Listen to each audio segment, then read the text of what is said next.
¿Qué harías si un día descubrieras que te han borrado de la misma familia que te crió toda tu vida? Mi nombre es Anselma. Descubrí que mi padre dejó toda su herencia de $2 millones a mi hermana menor. Y yo, ni una sola mención, sin explicación, sin despedida. Pero eso fue solo el principio. No solo me excluyeron del testamento, usaron mi nombre para sacar préstamos, vaciaron cuentas a mis espaldas y lo peor de todo, me borraron de cada una de las fotos familiares. Si alguna vez has sido el fuerte en tu familia, sabes lo profundo que duele ser tratado como si nunca hubieras existido. No estoy aquí para recuperar el dinero, estoy aquí para conocer la verdad, y esta es mi historia. No estoy pidiendo que me devuelvan el dinero, estoy pidiendo la verdad, y esta es mi historia. Encontré el testamento en una tranquila tarde de sábado en Fort Collins, una ciudad donde el otoño siempre se siente como un poema. Los árboles ardían en oro, dejando caer sus hojas lentamente sobre el porche de madera, y la casa de mis padres aún olía a velas viejas y canela, dulce y familiar como un recuerdo. Solía amar ese lugar, solía pensar que era mi hogar. Había pasado por allí para ayudar a papá a clasificar la pila anual de papeleo, como hacía cada otoño. Parte deber, parte tradición. La cocina estaba en su habitual desorden, la mesa de madera llena de facturas, garantías, folletos del banco, incluso correo basura. No le di mucha importancia mientras empezaba a organizar las pilas, hasta que mis ojos se posaron en un título en negrita: Testamento y últimas voluntades. Al principio, pensé que era una copia antigua, tal vez un borrador. Los testamentos no son el tipo de cosa que se tira junto con los menús de pizza o las facturas de gas. Mi mano tembló un poco. La abrí, sin plan, sin advertencia, solo una repentina presión en mi pecho que no podía ignorar. Las primeras 3 líneas me dejaron sin aliento. Todo, la casa, los ahorros, el coche, toda la herencia, fue dejado a Vera, mi hermana pequeña. No hubo ni una sola mención de mí, ni una sola. Pasé las páginas con el corazón latiendo como un tambor, esperando tal vez un error tipográfico, tal vez algunas páginas pegadas. Pero no. Solo una línea cerca del final. Dejamos nuestra herencia con igual amor a nuestras 2 hijas. ¿Iguales? Solté una risa silenciosa y amarga. ¿Amor igual? ¿Así se llama? Cuando ni siquiera te molestas en dejar un agradecimiento después de todos los años que llevé a esta familia. Cuando papá no podía trabajar por su espalda, ¿quién pagó la hipoteca esos meses? Cuando mamá se operó, ¿quién hizo las compras, los medicamentos, el cuidado? ¿Quién llamaba todas las noches, guiándolos sobre cómo pagar las facturas en línea? ¿Quién, si no la hija que olvidaron, en el único documento que decide todo? Cuando papá entró en la habitación con una taza de té y preguntó, ¿ya encontraste los formularios de impuestos? Solo sonreí. Una sonrisa delgada y tensa que me hizo doler la cara. No podía decirlo. No, entonces. No quería. Alguna parte débil de mí todavía quería creer que era un error, un desliz, un malentendido que se aclararía mañana. Pero mañana llegó con una segunda herida. Estaba en la oficina, revisando el plan de jubilación de un cliente, cuando sonó mi teléfono. Era mamá. Su voz era suave, incluso un poco culpable. Querida, tu padre y yo estamos un poco apretados este mes. ¿Te importaría enviarnos $1,500 solo para ayudar con la factura de la electricidad y algunas cosas más? No dudé mucho. Todavía era esa hija la responsable. Unos toques en mi aplicación bancaria y el dinero fue enviado. Mamá había pedido prestado antes. Siempre ayudaba. Pensé, eso es lo que hacen los niños, ¿verdad? Pero esa noche, mientras veía Netflix a medias y pasaba el rato en Instagram, vi la publicación de Vera. Estaba en La Mer, un spa de lujo cerca de Boulder. Bata blanca, copa de vino en mano, luz de velas, aceites esenciales. Subtítulo: El autocuidado es el mejor cuidado, reinicio previo a las vacaciones. Mi estómago se retorció. Desplacé hacia abajo. Sushi, champán, velas Joe Malone. Así que eso es lo que se convirtió la factura de electricidad. Un retiro de bienestar para mi hermana. Y ese dinero era mío. Al principio quería darles el beneficio de la duda. Tal vez solo una coincidencia. Tal vez Vera usó sus propios ahorros, pero en el fondo lo sabía. No era la primera vez. Y no era solo que me olvidaron, me estaban usando. El silencio de esa noche no era ira, era la tranquila claridad de que nunca me habían visto realmente. Yo era el fiable, el plan de respaldo, el banco, el cuidador 24/7 que no vino con una factura. Fui a casa, abrí un cajón y saqué un viejo marco de fotos. Una imagen de mí y Vera con vestidos a juego de la infancia. Solía pensar que esa foto era linda, pero ahora mis ojos se fijan en una pequeña grieta en la esquina del cristal. Una fractura que pretendía arreglar, pero olvidé, justo como la manera en que mi familia pretendía amarme, pero olvidó. Pasaron 3 días. Trabajé, respondí correos electrónicos, incluso bromeé con los compañeros de trabajo, pero por dentro me estaba desmoronando. Cada vez que cerraba los ojos, escuchaba la línea de nuevo. Dejamos nuestra herencia con igual amor a nuestras 2 hijas. Si eso es amor, entonces no quiero llamarlo así. Solía pensar que ser fuerte e independiente era algo de lo que estar orgulloso. Pero tal vez, solo tal vez, fue esa misma fuerza la que hizo que me excluyeran de todo lo que importaba en sus corazones. Después del día en que descubrí el testamento, y esa noche cuando vi a Vera recibiendo un lujoso tratamiento facial en el spa, con el dinero que mi madre alguna vez llamó para la factura de la luz. Algo en mí comenzó a cambiar. No fue un cambio dramático, no del tipo en el que te cortas el pelo, te mudas o cortas a toda tu familia de un día para otro. Era más silencioso, un cambio desde adentro, donde comencé a observar, recordar, escribir cosas. Empecé a notar, ya no pedían mi opinión, simplemente me informaron, como si lo que yo tenía, lo que yo ganaba, les perteneciera naturalmente, como si yo fuera una especie de recurso al que pudieran acceder cuando quisieran. Y unas semanas después, ese cambio silencioso se convirtió en una tormenta total. Una tarde de miércoles lluviosa y fría, mientras me sentaba al borde de mi cama sosteniendo una taza de té frío, mi padre llamó. Su voz era monótona, como si leyera un guión ensayado sobre el testamento que viste la semana pasada. No es tan simple como piensas. Tu mamá y yo creemos que Vera lo necesita más. No dije nada. Escuché. Siempre ha sido fuerte, independiente. Ella es más frágil. Ella necesita apoyo. El mismo guión, uno que conocía de memoria. Soy el fuerte. Vera es la que necesita ayuda. Y por lo tanto, se espera que me quede en silencio. Sacrificar. Pregunté con la voz baja y casi fría. ¿Por eso me borraste de todo? Mi padre respondió. Sabes que te queremos. Sonreí. Pero fue una sonrisa silenciosa. El tipo que se quiebra dentro de tu pecho. No discutí, no grité, pero empecé a mirar hacia atrás. Revisé viejas fotos familiares, muchas de ellas me incluían. Pero luego noté algo extraño. En tantas de las publicaciones públicas me habían recortado, literalmente cortado del marco, borrado de la narrativa compartida, no emocionalmente, físicamente, específicamente, intencionalmente. Esa vieja foto de los 3, papá, Vera y yo, tomada en Estes Park. En Instagram, Vera publicó la versión con solo 2 personas. Me eliminaron. Así, sin más. La borradura no comenzó con una voluntad. Continuó con cada pequeño acto, fotos editadas, historias contadas donde solo están Vera y la familia. Y yo soy solo una sombra fuera del marco. Era como si me estuvieran reescribiendo. Pero lo peor ni siquiera había comenzado. 2 semanas después, mientras revisaba mis cuentas bancarias, recibí una notificación de retiro, $2,500 tomados de una antigua cuenta conjunta que había abierto con mi madre, cuando ella tuvo una cirugía de corazón y estaba luchando con las facturas médicas. Había olvidado que esa cuenta existía. El dinero había sido transferido a un lujoso lugar para bodas en Denver. No entendía. Llamé al banco y su respuesta fue como agua helada recorriendo mi espalda. Dado que ella es copropietaria de la cuenta, la transacción se considera legal. Legal. Pero eso no significa que fuera ético. Temblé, no por el dinero, sino por la violación, la realización de que me habían tratado como una cuenta bancaria pública.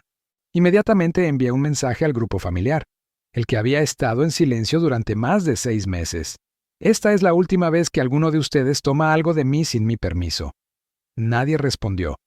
Pero 2 días después recibí una llamada de Equifax, la agencia de crédito. Necesitamos verificar un préstamo de $112,000 a tu nombre, cofirmado por Sorrel Elmore, tu madre. Me quedé paralizado. Un préstamo, a mi nombre, sin aviso, sin solicitud, sin discusión, solo firmado y enviado. Protesté de inmediato, dijeron. Dado que el firmante es un familiar con acceso a registros antiguos, el proceso de investigación puede tardar algún tiempo. Colgué. Mis manos temblaban tanto que tuve que sentarme en la mesa de la cocina. Esto ya no era solo un mal uso, esto era un comportamiento delictivo. Llamé a mi madre. Cuando contestó, su voz era tan suave y dulce como siempre. Hola, cariño. Sabía que llamarías. No me anduve con rodeos. Usaste mi nombre para obtener un préstamo de $112,000. Eso es robo de identidad. Ella respondió, con una frase que nunca olvidaré. No es robo. Es familia. Las familias se ayudan entre sí. Sabía que no estarías de acuerdo, así que tuve que hacerlo. Respondí fríamente, las familias piden. Las familias no roban identidades. Las familias no convierten a sus hijos en otra persona. Colgué, sin gritar, sin llorar, solo silencio. En la cocina, sola. No mucho después, Vera me envió un mensaje. Estás exagerando todo este asunto del testamento. Madura. Entonces mi mamá publicó en el grupo de chat, hicimos todo por ti. ¿Así es como nos recompensas? No una sola disculpa, ni un solo reconocimiento de culpa. No respondí, no discutí. En su lugar, abrí mi portátil y comencé a crear una línea de tiempo. Descubrí el testamento. Transferí dinero a mamá, luego vi a Vera en el spa. Dinero retirado de la antigua cuenta conjunta. Préstamo fraudulento de $112,000 a mi nombre. Culpa y manipulación emocional por parte de mis propios padres y hermana. Recopilé fotos, extractos bancarios, grabaciones de llamadas, creé una carpeta y la nombré Defensa. Ya no necesitaba que me entendieran. Necesitaba protegerme de ellos. Desde el shock del préstamo falsificado, he estado viviendo en un estado extraño, no exactamente de ira ni tampoco de desamor. Se siente más como un entumecimiento deliberado, un lugar donde ya no me molesto en resistir porque finalmente he entendido, no he existido verdaderamente en la historia de esta familia durante mucho tiempo. Ya no necesito que nadie me lo confirme. Las señales siempre han estado justo frente a mí. Simplemente no había querido verlos. Esa mañana era domingo. La luz del sol entraba por la ventana de mi apartamento como siempre lo hacía, pero algo era diferente, no estaba cálida. La luz era hermosa, pero fría, como un foco que expone el engaño. Abrí Instagram no para entretenerme, sino casi como un recordatorio de que estaba viviendo en el mundo que ellos crearon. Y en ese mundo yo no existía. Vera acababa de publicar una foto. Ella y mi padre de pie, uno al lado del otro en este Spark, el mismo lugar donde yo había estado una vez. La leyenda decía, con mi roca, mi todo, objetivos de padre.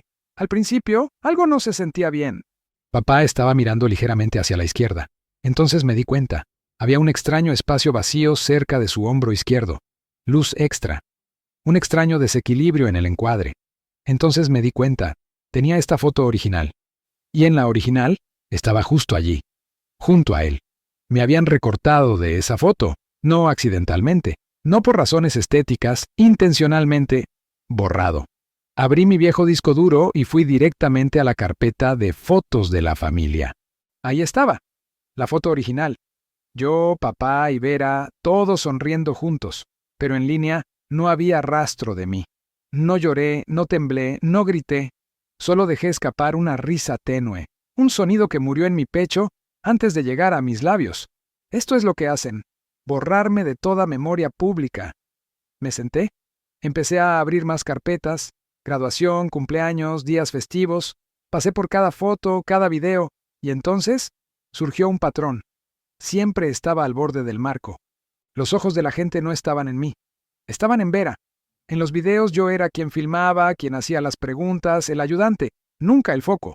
Recordé mi graduación de la universidad. Había ganado una beca completa para una universidad de la Ivy League. Pero durante la celebración, todos hablaban de cómo Vera tenía una próxima entrevista de trabajo. Ni siquiera una oferta, solo una entrevista.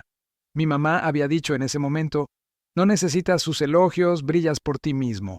En aquel entonces me hacía sentir bien. Pensé que era un reconocimiento, pero ahora esa frase resuena de manera diferente en mi mente. No esperes nada. Ya debería ser suficiente. Abrí un cajón y saqué un viejo álbum de fotos de cuando era pequeño. Una foto familiar en el Gran Cañón. Los 4. El brazo de papá rodeando a Vera, la mano de mamá descansando sobre su hombro, y yo, de pie junto a ellos, sonriendo como todos los demás, pero nadie me estaba tocando. Nunca fui el centro. Nunca la que sujetar. Me mantenía firme por mi cuenta, así que nadie pensaba que necesitara ser sostenida. Escribí una sola línea en mi diario esa noche. Tal vez nunca fui elegida, ni siquiera desde el principio. Más tarde esa tarde, mientras revisaba algunos documentos, una llamada inesperada iluminó mi teléfono. Era Claire, una prima lejana que rara vez se comunicaba. Su voz era pequeña, como si temiera que alguien pudiera escucharla. Anselma, hay algo que necesito decirte. Tu mamá. Ella sabía sobre el testamento. Ella fue quien le dijo a todos que no te dijeran nada. Ella dijo que si te enterabas, causarías problemas. No respondí de inmediato. No porque estuviera en shock, sino porque en el fondo siempre lo había sospechado. Mi madre, la misma mujer que una vez me llamó su orgullo silencioso, no era una víctima en esta traición. Ella había sido la que sostenía el arma, no la que fue golpeada accidentalmente. No fue manipulada, ella era la manipuladora. Colgué, sin temblor, sin furia. Simplemente me senté allí, con las manos apoyadas en las rodillas, los ojos fijos en el vacío. Todas las piezas del rompecabezas finalmente encajaron. Al día siguiente, entré a la oficina como siempre. Camisa metida, saludo cortés a la recepcionista. Me senté en mi escritorio entre dos monitores brillantes. Y entonces la recepcionista llamó. Tu familia está abajo. Dijeron que es urgente. Me levanté y tomé el ascensor hacia abajo. En las paredes revestidas de espejos me vi, sereno, inexpresivo, pero por dentro había estado congelado durante mucho tiempo. Estaban esperando en el vestíbulo, mi padre, mi madre, Vera, como un trío realizando una intervención. Pero nadie lloró, nadie suplicó. Papá dijo, no puedes evitar esto para siempre. Mamá suavizó su voz, no hagamos de esto un gran problema. Seguimos siendo familia. Vera, distante y despectiva, es solo un testamento. Estás actuando como si te hubieran traicionado o algo así. Los miré a todos a los ojos y respondí. Voz firme, ojos claros. No me olvidaron. Elegiste borrarme hace mucho tiempo, entonces me di la vuelta y me fui. Sin colapso. Sin colapso. Porque la verdad es, ya estaba destrozado mucho antes de que llegaran. Salí del vestíbulo del edificio de oficinas, después de la intervención familiar, sin mirar atrás. Vinieron esperando drama, una confrontación explosiva como algo salido de una telenovela, donde yo me derrumbaría en lágrimas, gritaría y les rogaría que vieran quién soy realmente. Pero olvidaron una cosa, ya no quería ser vista por ellos. Todo lo que quería era ser libre, de una correa llamada familia. Esa tarde, cuando regresé a mi escritorio, vi una notificación del banco. Una cuenta que termina en 38, la que mi madre solía confirmar, había sido debitada con 2.500 por un cargo de un lugar para eventos. Mis manos se enfriaron, aunque la temperatura de la habitación se mantenía constante, como siempre. Sabía exactamente lo que era esto. No fue un error. Esto era un patrón, una violación sistemática. Esta vez no me quedaría en silencio, pero tampoco gritaría. Abrí mi portátil y creé una nueva carpeta. Defensa. Dentro, empecé a guardar todo. Sin emoción, sin lágrimas, solo datos. Revisé todas mis cuentas bancarias, los estados de cuenta recientes, recuperé los historiales de transacciones de cuentas antiguas que ni siquiera recordaba que tenía. Contacté al banco, solicité los documentos originales de todas las transferencias con autorizaciones firmadas. Revisé correos electrónicos antiguos, mensajes de texto, incluso grabaciones de voz de mi madre y Vera. Tenía todo, y sabía que lo necesitaría. Solo 2 días después, sonó mi teléfono. Número desconocido. La voz de una joven y educada mujer se presentó del Departamento de Investigación de Fraude Crediticio de Equifax.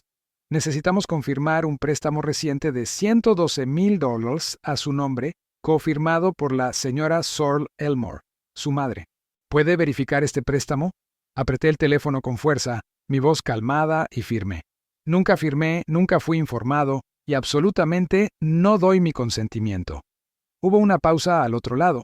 Entonces ella dijo, debido a que esto involucra a un familiar con vínculos financieros previos, la investigación puede ser compleja y prolongada, pero abriremos un caso formal. Asentí, anoté el número de caso y abrí la grabación de mi llamada más reciente con mi madre. Su voz era suave, como siempre. Querida, sé que estarás molesta, pero esto no es fraude, es familia. La familia se ayuda mutuamente, ¿entiendes? No, no entendí. Y no lo acepté. Esa misma noche abrí Google Docs y creé un archivo titulado Cronología, lo que me han hecho. Escribí cada línea con cuidado. 10 Suauro 1. Encontré un testamento que me excluye de la herencia. 10 Soul 3. Envié $1,500 a mamá después de una llamada emocional. Noche del 10/03. Descubrí a Vera en un spa de lujo. 10/07. Papá llamó para decir, Vera lo necesita más. 10/10. Noté que me habían recortado de las fotos familiares. 10/12. Claire llamó. Confirmó que mamá lo sabía y lo ocultó. 14/10. La familia se presentó en mi oficina. 14/10. Cuenta cargada por el lugar de la fiesta. 16/10. Equifax llamó sobre un préstamo fraudulento. Adjunté fotos, declaraciones, capturas de pantalla, archivos de audio, pieza por pieza. Cada fragmento de verdad. Pensaron que me derrumbaría, pero se olvidaron. Ya no esperaba su disculpa. No necesitaba que me quisieran como a una hija. Necesitaba que asumieran la responsabilidad, como adultos. Vera envió un mensaje de texto. Si sigues presionando esto, estás manchando a toda la familia. Madura. Mamá envió un mensaje al grupo. ¿Te criamos? ¿Y así nos lo pagas? ¿Arruinando nuestra reputación? No respondí. En su lugar, escribí una publicación en Facebook, la primera en años. Durante años me quedé en silencio, cedí, ayudé, creyendo que era amor. Pero ahora sé que algunas personas solo te quieren cerca para poder usarte, no para amarte. Me sacaron del testamento, suplantado para obtener préstamos, recortada de las fotos, escrita como si nunca hubiera existido. Es hora de que hable, no por venganza, sino para recuperar mi vida. No esperé a que me dieran me gusta, no leí los comentarios. Solo necesitaba una cosa, que la verdad existiera, fuera de mi cuerpo. 2 días después recibí una carta formal de Henry and Clark Law Offices, representando a mi madre. La carta decía, solicitamos que deje de compartir información privada que pueda dañar la reputación de la familia en las redes sociales. Cualquier acción adicional será considerada difamación intencionada. No me inmuté. Escaneé la carta, guardé el archivo en mi carpeta de defensa. Esto ya no era un asunto emocional. Esto era un asunto legal. Esa noche reproduje una grabación antigua, mi madre diciendo, siempre te he amado. Simplemente no lo entiendes aún. Entonces escuché mi propia voz. Más joven, frágil, todavía buscando excusas para defenderlos. Solté una risa amarga. Luego abrí un nuevo archivo de audio, una grabación limpia y sin editar de nuestra conversación más reciente.